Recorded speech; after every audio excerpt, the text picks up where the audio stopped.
It is work. It is work to get people like that. And it's also being aware of them before everyone else is aware of them. We had Itzhak Perlman when he was in his 20s. That was a long time And was ago. that his debut No. performance? No. I mean, he was living in the United States, so that was not any kind of American debut. With Pavarotti, that was his first American recital. All right. So how did you hear about Pavarotti? Well, I say American recital. He had done a few performances at the Metropolitan Opera, and I had heard one of those. And I immediately began to try to get him for a performance. He didn't even have an American management because he just wasn't doing anything in the United States. So I eventually had to track down, and this is why I say it's work, I had to track down his public relations manager and say, how do I arrange a recital with Pavarotti when there is no one in the United States who represents him as a manager? And he said, I'll see what I can do about that. And so he decided to become Pavarotti's manager. Oh. Which was a new career step for him. And so together he and I worked out that first recital. And there came the big guy. Yes. But there's a story about his white napkin that he carries. White handkerchief. Yeah, a handkerchief. Handkerchief, okay. Yes. Actually, there are a couple of stories about that first performance. That was the first time he used a white handkerchief, which he then continued to use in all of his performances. It was a trademark, but he used it that first night because he was so nervous and was perspiring so much that he needed something to wipe away the perspiration. And so he called for something, and what? Someone handed him that? No, he did have a handkerchief he did have in his that. pocket. Okay. Yes, yes. He used his own handkerchief. But one of the reasons he was so nervous is that performance almost did not take place. It was to be on a Thursday, and he was to perform at the Metropolitan Opera on Monday night, a few days before, and he was too sick to perform. And his manager called me on Tuesday, 2 days before the performance. He was supposed to arrive on the plane that day. His manager said, no, he's too sick. He is not coming to Kansas City today. I'll call you tomorrow and let you know how things are going. So then the day before the performance, Wednesday, he called me. He said, he still can't sing today, but we're going to fly him to Kansas City tonight. And then when he wakes up tomorrow, he decides he can sing, then he'll be there. So I met him at the airport. I took him he was in the presidential suite at the then Muehlbach, and he played he played a scale on Harry Truman's piano and tried to sing up and down the scale. And I looked at him and he said, so, we'll see. So then, of course, the next day, he felt that he could sing, and he did sing his first American recital. But it was pretty scary for me. So that brings to mind about those "the show must go on" moments. Yes. Tell us about some of those experiences you've had. Well, Marilyn Horne, a great opera singer.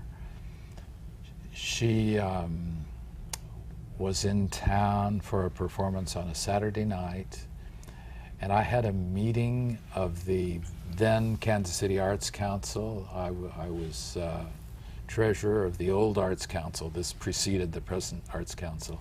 And I had a meeting in Joan Dillon's home that morning. So Marilyn woke up that morning and felt she could not sing. She had no voice. She couldn't even speak. So she tried to reach me all morning long, and I was not home. In mid-afternoon, I was to pick up her pianist, Martin Katz, and take him to the college for him to work on the piano and familiarize himself with it. And so I thought when the meeting was over in the morning, well, I'll just stay in town and see a movie instead of going back to Liberty and then driving back from Liberty to Kansas City. So I was impossible to reach until I went to the hotel at 3 o'clock that afternoon. And her pianist came down and said, "We tried to reach you earlier so you could do something about this, but Marilyn has no voice. She can't sing." And I said, well... What did they expect you to do about it? I don't know at that point. Well, actually, if they had reached me in the morning, on an earlier occasion, I had flown in an artist on the day of the performance and still had a performance that night. But it was too late by 3 o'clock in the afternoon. So her pianist called up to her room and she said, "Let's wait. I think I'm a little better now. Let's wait." So we waited until it was time to go out to, because it was a half-an-hour drive from downtown Kansas City to Liberty. We waited until it was time to leave, and she said, "Maybe I can do it." So I drove her to Liberty. She came out, and to the audience she said, "I don't know if I can sing or not. I'm going to try this. If I have to stop in the middle of the performance, I hope you will understand." And then she sang magnificently all evening long. It was wonderful, just wonderful. And the audience was thrilled and gave her a standing ovation, and it was the show must go on kind of story. So have you had any resistance from some of these artists trying to reach them and to say, Kansas City, why would I want to come to Kansas City?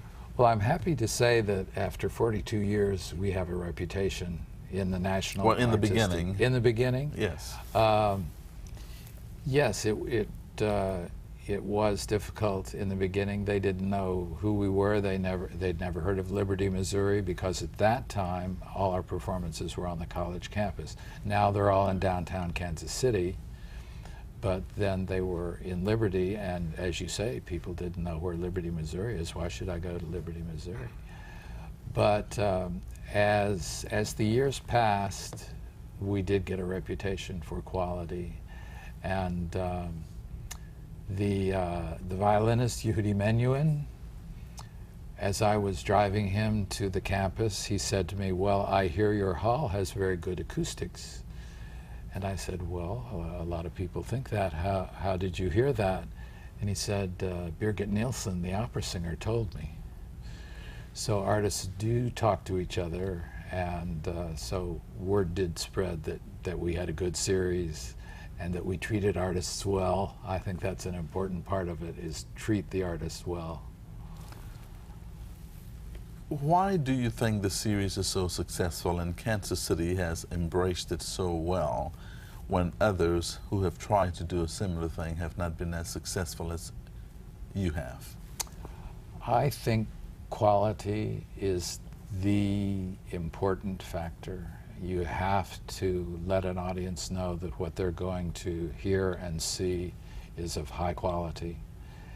Because we introduce, that's one of our strengths through the years, is introducing new people that the audience may not have heard of before. And that was true of Pavarotti, for example. But of course, once they'd heard him, they knew he was good, and they had confidence in the quality of the next people that we would be presenting.